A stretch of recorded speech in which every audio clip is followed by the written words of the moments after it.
Hello again. So I'm thinking about changing my job title to be user experience teacher. What do you think?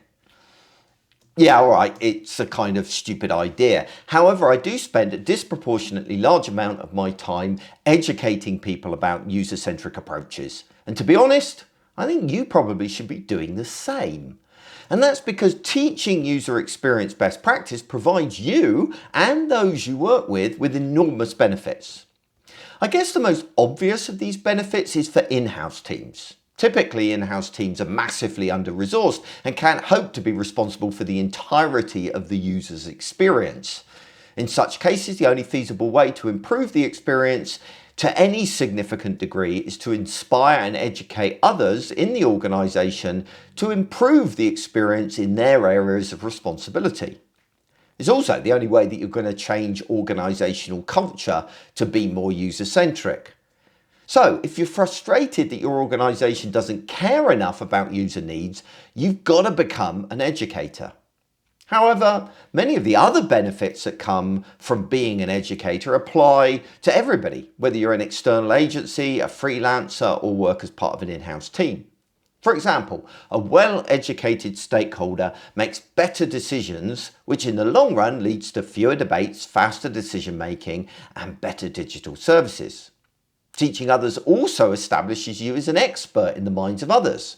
As a result, they tend to appreciate you more and respect you more, and add more value to your opinions. And that means less pushback on your recommendations. There's also the benefit that teaching is an excellent way of winning clients for agencies and freelancers. For me, other than word of mouth recommendation, my clients come via the advice I share in this newsletter, on my blog, and speaking and writing in various other places. So how do you become a better teacher? As with so many other things, the answer is practice. You're going to learn it by doing it. Becoming an inspiring educator is a skill that you need to learn through regular practice. So start sharing what you know now consistently and over the years. It needs to become baked into your DNA. I started blogging and podcasting back in 2005, and to be quite honest with you, I was shit. And in fact, many people still think I am. However, I kept going anyway, not because I wanted to become internet famous, but because the act of sharing was teaching me to be a better communicator, as well as actually refining my approaches and my thinking. Every week I would put out at least one piece of content, and slowly over time I got better at it. Although, as I say, some people might disagree with that statement. Over time, I also expanded the approaches that I used to teach, introducing webinars, speaking at events, newsletters, and so much more. Whenever I put something out into the world or shared something with a client, I became better at my craft and communicating about my craft. And that's the most important benefit of becoming a teacher. Yes, being a teacher does influence others, and yes, that does provide its benefits. But becoming an educator doesn't just change your clients and your stakeholders, it changes you too, and that's the key.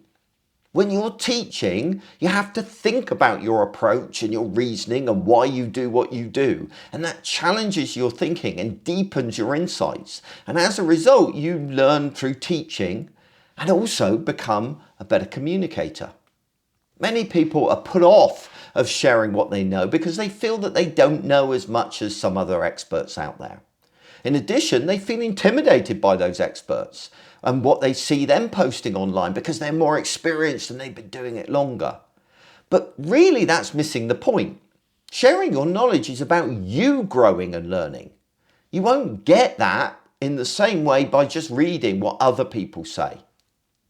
Also, although there are more experienced experts out there sharing their content online, your clients and your stakeholders and your colleagues aren't reading them, but they are listening to you.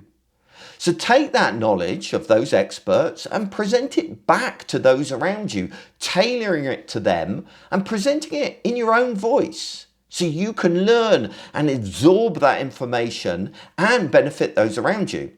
If you do, you're all going to learn. They'll learn more about user experience best practice, and you'll learn more about being a better communicator.